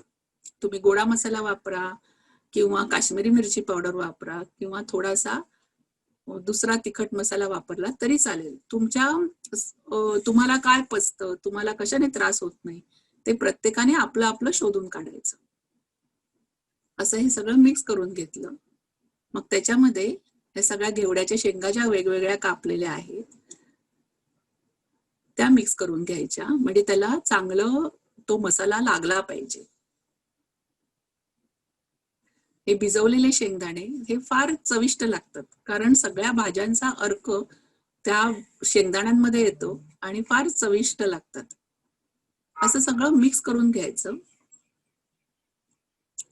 हे वांगी जरा एका बाजूला वेगळ्या भांड्यामध्ये मिक्स करायचे, कारण त्याचे तुकडे आपण मोठे ठेवलेले आहेत, मग ते त्या भाज्यांबरोबर लागत नाही. वेगळं त्यांना मिक्स करून घेतलं, हळद मसाला लावून घेतलं. आता मिक्स करा. तीळ टाकायला अजिबात विसरायचं नाही. आणि हे खिसलेलं खोबरं, कोथिंबीर, असं सगळं मिक्स करा व्यवस्थित. मॅरिनेट करून अर्धा तास तसंच ठेवा, म्हणजे त्याच्यामध्ये सगळे ते मसाले मुरतात. आमच्या गावाकडे खरं तर हे सगळं भाजी असते ती मग मातीच्या मडक्यामध्ये भरून निवांतपणे आगीवर शिजवली जाते. फार सुंदर लागते. आता आपल्याला ती सोय नाही, म्हणून आपण हे प्रेशर कुकर मध्ये बनवायचं. ते खाली भाजी लागू नये म्हणून त्याच्यामध्ये केळीची पानं टाकायची. थोडंसं तेल त्या पानांवर टाकायचं आणि ही जी मॅरिनेट केलेली भाजी आहे ती त्याच्यावर घालायची. शेवटी अगदी थोडंसं पाणी त्याच्यावर शिंपडायचं, म्हणजे त्या वाफेमध्ये भाजी चांगली शिजली जाते. पण आपल्याला ती रस्स्याची भाजी नाही करायची, पाणीदार भाजी नाही करायची. आता बघा, अगदी मंद आचेवर झाकण लावून अर्धा तास शिजवायचे. शिटी घ्यायची नाहीये त्याची. ओके, शिटी घ्यायची नाहीये. शिटी घेतली की पाणी सुटतं आणि मग त्या भाजीची चव जरा कमी होते. आता बघा, हे सगळ्या कंद शिजलेत व्यवस्थित, वांगी तशीच्या तशी अख्खी राहिलेली आहेत, ते बीन्स शिजलेले आहेत, अशी छानपैकी ज्वारीची भाकरी, ती भाजी, लोणचं, वरण भात, पापड, असं स्वर्गसुख. जे आपण खायचं ना ते पंचेंद्रियांनी त्याचा आस्वाद घेऊन खायचं. आता नॉनव्हेज बऱ्याचदा पेशंटना सांगितलं जातं की नॉनव्हेज खाऊ नका, आणि जर लहानपणापासून खाल्लेलं असेल तर त्या पेशंटचा जीव अगदी अर्धा होतो. आधीच तोंडाला चव नाही, आधीच जीव सगळा कावलेला असतो आणि त्याच्यात नॉनव्हेजही खायचं नाही, मग तेव्हा रोज वरण भात कसं जेवायचं, हा प्रश्न. आता नॉनव्हेज का नाही खायचं, तर मॉडर्न सायन्स काय सांगतं की नॉनव्हेज पचायला जड जातं आणि ते मग तसंच पोटामध्ये जास्त काळ राहतं, ते तिकडे सडतं, त्याच्यातून टॉक्सिक गॅसेस निघतात, ते परत रक्तामध्ये शोषले जातात आणि त्यातून परत कॅन्सरला किंवा दुसऱ्या आजारांना बढावा मिळतो, बढावा मिळतो. म्हणून नाही खायचं.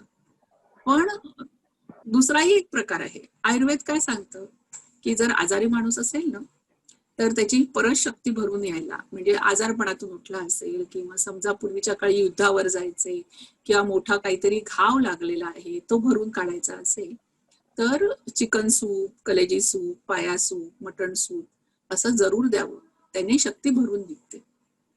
आता हे का, तर परत आपण मॉडर्न सायन्सकडे येऊया.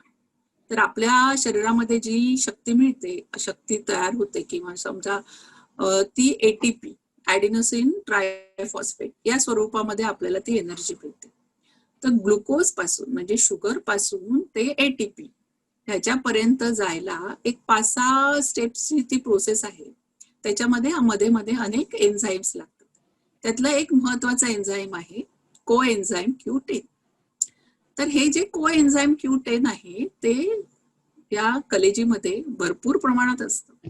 म्हणजे आता तुम्हाला आलं लक्षात आयुर्वेद काय म्हणतंय, मॉडर्न सायन्स काय म्हणतंय. दोघांच्या भाषा वेगळ्या वेगळ्या आहेत, पण त्याचा निष्कर्ष एकच आहे की जे खाल ते पौष्टिक खा, तुमच्या शरीराला उपयोगी असं खा. आता पुढचा महिना म्हणजे ऑक्टोबर येणार, म्हणजे ऑक्टोबर हीट सुरू होणार. परत औषधांमुळे डायबिटिक्स वाले किंवा हार्ट पेशंट वाले, कॅन्सर पेशंट्स वाले किंवा मेनोपॉजचा ज्यांना त्रास होतो अशा स्त्रिया, असं सगळ्यांना एक असं वाटतं की का भट्टीमध्ये बसले आहोत, असं शरीरातून आतून वाफा बाहेर येतात. मग ही उष्णता कशी जाणार, आणि बरं ही उष्णता मग वेगळ्या रूपानेही शरीराच्या तून बाहेर पडते. म्हणजे कधी लघवीला जळजळ होते किंवा कधी मोशनला त्रास होतो, कधी तोंड येतं खूपसं आणि अस्वस्थ होतं, जीव बेचैन होतो, घाबरा होतो. हार्ट पेशंटसाठी तर उन्हाळा किंवा उष्णतेचे त्रास म्हणजे अगदी जीवावरचा सामना. मग हे कसं करायचं, तर beat the heat with natural veg.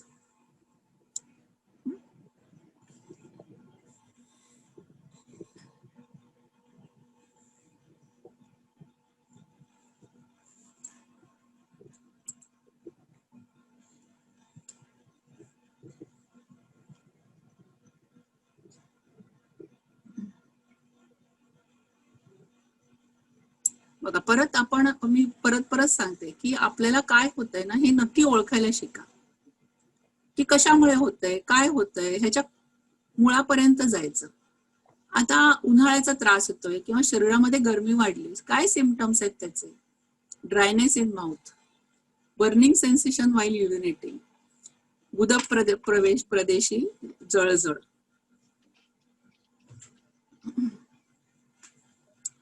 मग आपण हे आर्टिफिशियल हे घ्यायची का, सरबत आणि हे घ्यायची का? नाही, देर आर नॅचरल वेज. सगळ्यात उत्तम म्हणजे धणे जिऱ्याचं पाणी. फक्त 1 चमचा धणे जिरं पावडर 1 लिटर पाण्यामध्ये टाका, 10 मिनिटात ते खाली बसतं. तुम्ही हे पाणी प्यायला सुरुवात करू शकता. 3-4 तासामध्ये वापरा. 8ला बनवलं सकाळी, 12 वाजेपर्यंत संपवून टाका, परत संध्याकाळी बनवा, 9 वाजेपर्यंत संपून टाका. हे तुम्हाला शरीराला आतून तुम्हाला थंड करतं. ह्या अशा तऱ्हेने नेलं तर प्रवासातही तुम्ही नेऊ शकता.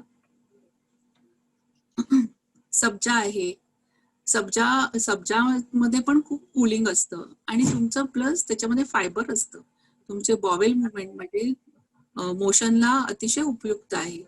साधं लिंबू सरबत नाही घ्यायचं, त्याच्यात थोडंसं आलं घालून घ्यायचं. आवळ्याचं सरबत आहे, त्याच्यामध्ये थोडंसं आलं घालून घ्या. कोकम सरबत आहे. आता कोकम सरबताने शरीराला शांती मिळते, पण त्याच्याच बरोबर हे उपयोगी होतं. त्याने तुमचं अतिसाराला नियंत्रण येतं, तुमच्या तोंडाला रुची येते. मग हे एक्स्ट्रा बेनिफिट्सही आपल्याला त्याचे मिळतात.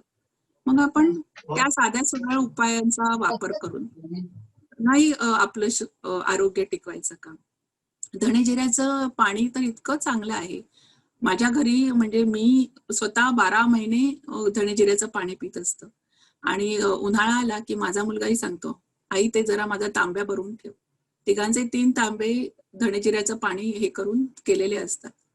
अतिशय साधा सोपा उपाय. तर असं हे अन्न पुराण किंवा काय म्हणू भोजन पुराण. पण हे आयुष्य जे आहे ते आपण फक्त जिवेचे आपले चोचले पुरवण्यातच घालवणार आहोत का? त्याच्या पलीकडे अन्नाला एक पूर्ण ब्रह्म आपल्या शरीराचं मनाचं पोषण करणारं असं म्हणून बघणार आहोत का? हे महत्वाचं आहे. आपल्या शरीराला आपलं असं म्हणतात की नरदेह हा फार दुर्लभ आहे. 84 लक्ष योनीतून फिरल्यानंतर आपल्याला हा नरदेह लाभलेला आहे. मग तो काय फक्त चांगलं चुंगलं खाणं ह्याच्याच मागे घालवायचा का? तर नाही. शरीराचं योग्य पोषण करायचंय, सात्विक चांगलं अन्न खायचंय, शरीराचं योग्य पोषण करायचंय आणि काहीतरी चांगलं हातातून कार्य आपलं झालं पाहिजे. आपण जे सात्विक अन्न खाल्लं तर आपलं प्रकृती तशी होते, आपलं व्यक्तिमत्व तसं होतं. So you become what you eat. ही एक माझी अजून एक ऍक्टिव्हिटी आहे. कॅन्सर मंथन नावाची एक वेबसाईट डेव्हलप केलेली आहे. तुम्ही जर बघितलं तर मला जेव्हा कॅन्सर झाला तेव्हा किमो म्हणजे काय याबद्दल मला काहीही माहिती नव्हती. किमोमध्ये म्हणजे टाटामध्ये जाऊन किमो घ्यायला लागते आणि त्याच्यामध्ये केस जातात आणि ते काहीतरी इतकं भयंकर असतं की त्याच्याबद्दल बोलायला कोणीच तयार नसतं. एवढीच माहिती मला मिळाली. कोणी या आजाराबद्दल बोलायला तयार नसतं आणि शास्त्रीय दृष्टीने तर नाहीच नाही, कोणीच तयार नसतं. नक्की काय होतं? त्रास होतो म्हणजे नक्की काय होतं? त्याच्यावर काही उपाय आहेत का? त्याचा रूट कॉज काय आहे? सोपं काहीतरी केवळ गोळ्यांवरच आपल्याला अवलंबून राहायला हवं की आपण काही आपल्या हातातही काही आहे? असे अनंत प्रश्न सगळे पडायचे. देवाच्या दयेने जे PhD केलेलं त्याचा इकडे उपयोग झाला. म्हणजे ती जी वृत्ती होती की संशोधनाची की प्रत्येक गोष्टीच्या मुळापर्यंत जायची वगैरे त्याचा इकडे उपयोग झाला. आणि हे सगळं लोकांशी शेअर करावं, पेशंटशी शेअर करावं आणि ते आपल्या भाषेत ते असायला हवं म्हणून ही वेबसाईट सुरू केली. सध्या ही वेबसाईट मराठीमध्ये आहे, पण लवकरच हिंदी अनुवादही त्याचा हे केला जाईल, अपलोड केला जाईल. कसं असतं बघा की एक पेशंट आले. साधेही पेशंट बिचारे स्लम मध्ये राहणारे आणि दुर्दैवाने त्यांना कॅन्सर डिटेक्ट झालाय. टाटामध्ये त्यांची ट्रीटमेंट चाललेली आहे. तर मी त्यांच्याशी बोलायला लागले तेव्हा त्यांना इतका आनंद झाला. म्हणाले आधी म्हणत होते नाही मला काही त्रास नाही होत, काही नाही होत. मग नंतर जेव्हा मी त्यांना सांगितलं की अहो भाऊ मीही एक कॅन्सर पेशंट आहे, तेव्हा त्यांना इतका आनंद झाला. अचानक असं काहीतरी उमजल्यासारखं म्हणाले की म्हणजे तुम्हाला नक्की कळतं नाही मला काय होतं ते? तर म्हटलं हो मला कळतं. मग त्यांना या वेबसाईट मधल्या काही लेख वाचायला सांगितले. उदाहरणार्थ किमोथेरपी म्हणून जे आहे त्याच्यामध्ये किमोथेरपी म्हणजे काय, ती औषधं कशी काम करतात, त्याच्या होणारे साईड इफेक्ट्स आणि त्याचे छोटे छोटे घरगुती उपाय असं तो लेख त्यांना वाचायला सांगितलं. त्यांनी आवर्जून फोन केला आणि म्हणाले अहो ताई मला जे काही होतं ना ते तुम्ही अगदी नेमक्या शब्दात मांडलेलं आहे. म्हणजे भीती जी असते ना, अज्ञानामुळे भीती असते. आपल्याला माहिती नसतं म्हणून आपल्याला भीती वाटत असते. तेच जर त्याच्याबद्दल माहिती मिळाली आणि आपल्याला कळलं की बाबा आपल्या हातातही काहीतरी आहे. आपणही आपलाही ह्या लढाईमध्ये आपलाही सहभाग आहे. केवळ डॉक्टरांनी औषधं दिली, ती चालली, नाही चालली, तरीही त्याच्यावर पण त्याच्यापेक्षाही आपल्या हातातही काहीतरी प्रयत्न आहेत. हे जर कळलं तर जीवाला खूप शांती मिळते आणि घरातल्या माणसांनाही धीर मिळतो. म्हणून ही वेबसाईट काढलेली आहे. तर तुम्हा सगळ्यांना एक नम्र विनंती करेन की कॅन्सर हा आता एखाद्या साथीच्या रोगासारखा पसरत आहे.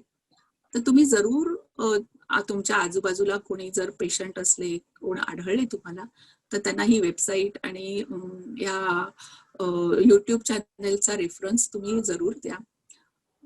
कारण नचिकेत जेव्हा यमाकडे गेला ना, तेव्हा त्याला काय ज्ञान मिळालं? तर ज्ञान हेच ब्रह्म आहे. जेव्हा तुम्हाला ज्ञान मिळतं, माहिती मिळते, तेव्हाच तुम्ही त्या भीतीच्या ह्याच्यातून मुक्त होता आणि तुम्हाला मोक्ष मिळतो.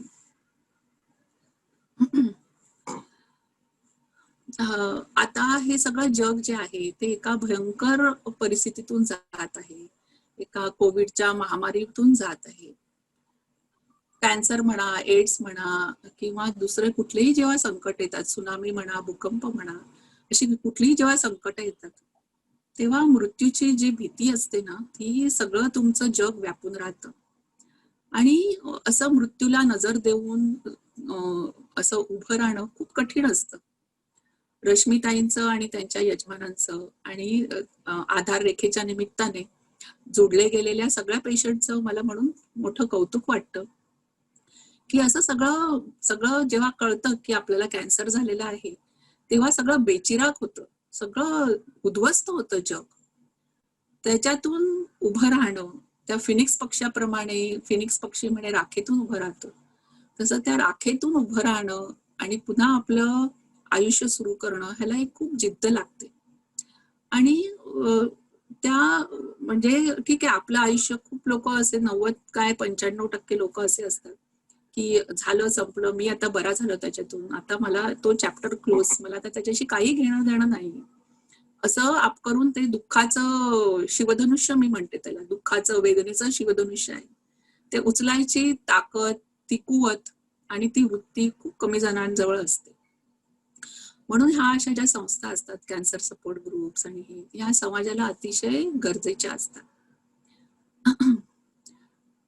तर अशा लढणाऱ्या आपल्या सगळ्या कॅन्सर पेशंट्सना आणि सगळ्या त्यांच्या जीवलगांना, केअरटेकर्स हा तसा शुष्क शब्द आहे, मी जीवलग म्हणेन.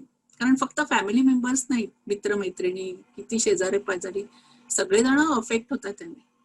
तर सगळ्या कॅन्सर पेशंट्सना आणि त्यांच्या जीवलगांना या रोज डेच्या निमित्ताने मी सलाम करते. धन्यवाद.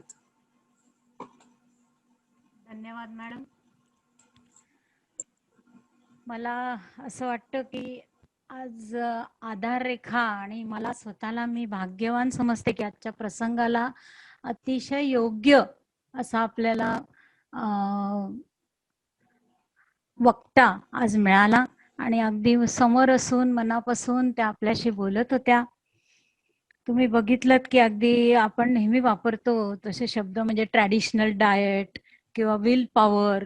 नक्की काय विल पॉवर म्हणजे, नक्की काय ट्रॅडिशनल डाएट म्हणजे कुठलं डाएट, ह्याच्याबद्दल त्यांनी अगदी सहज आणि त्यांच्या बोलण्यात जी सहजता होती ना, ती त्यांच्या स्वानुभवातनं आलेली होती.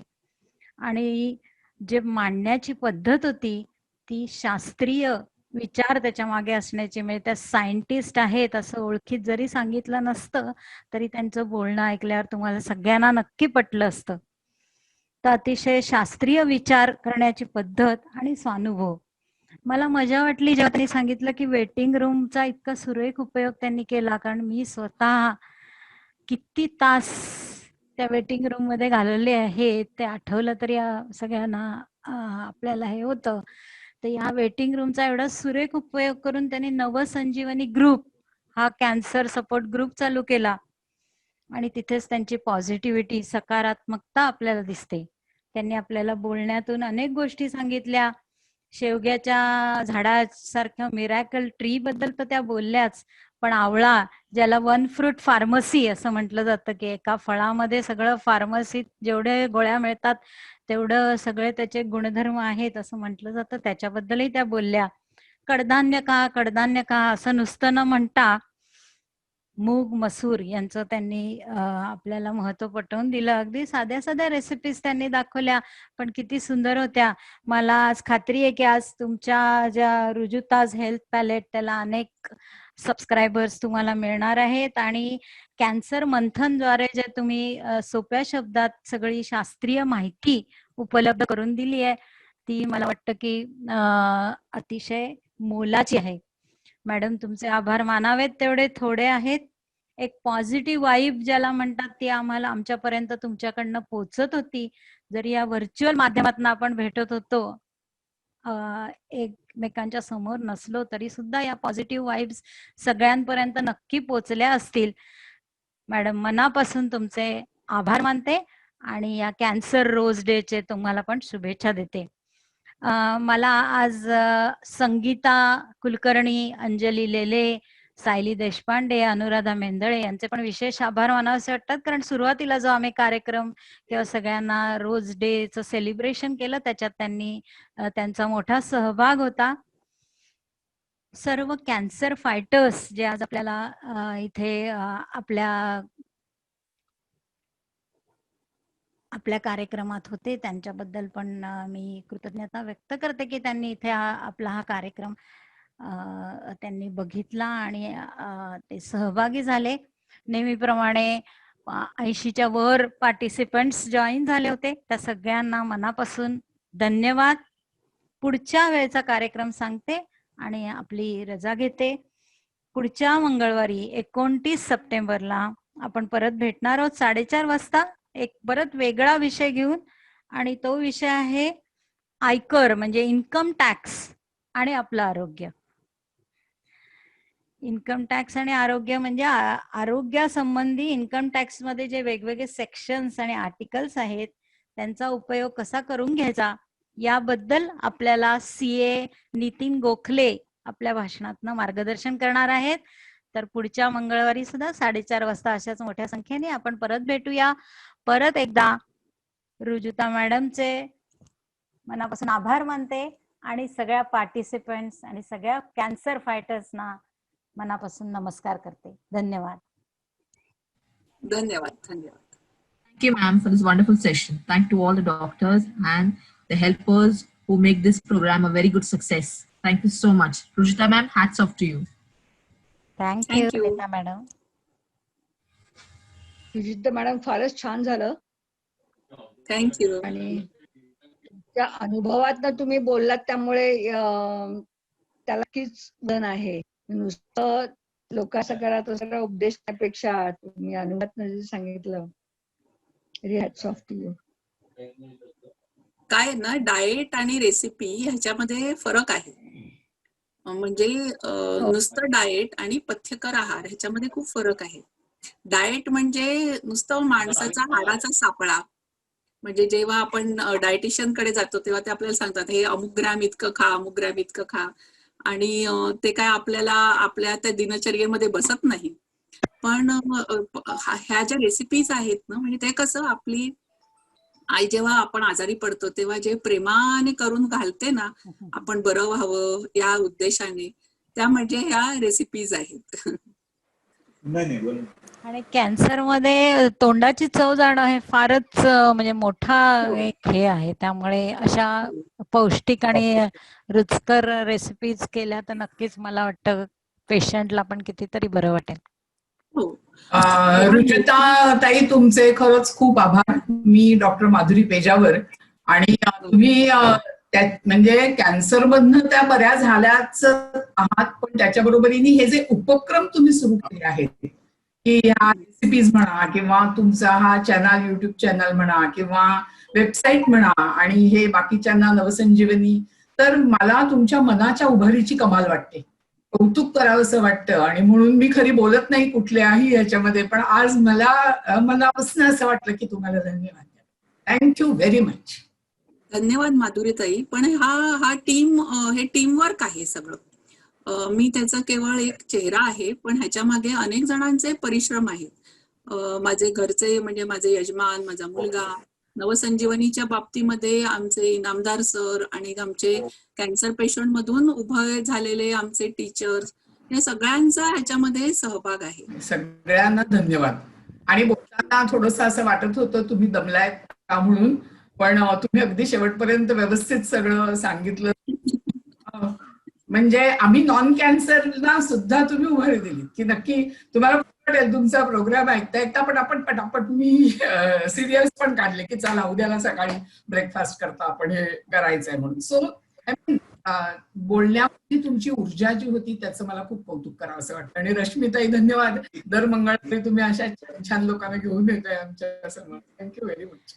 बेजार मॅडम, आम्ही ठरवलं होतं की व्हिडिओ प्ले करायचे, पण त्याचा आवाज येत नव्हता. मग त्या म्हणाल्या की मी स्वतः कॉमेंट्री करते त्याच्याबरोबर.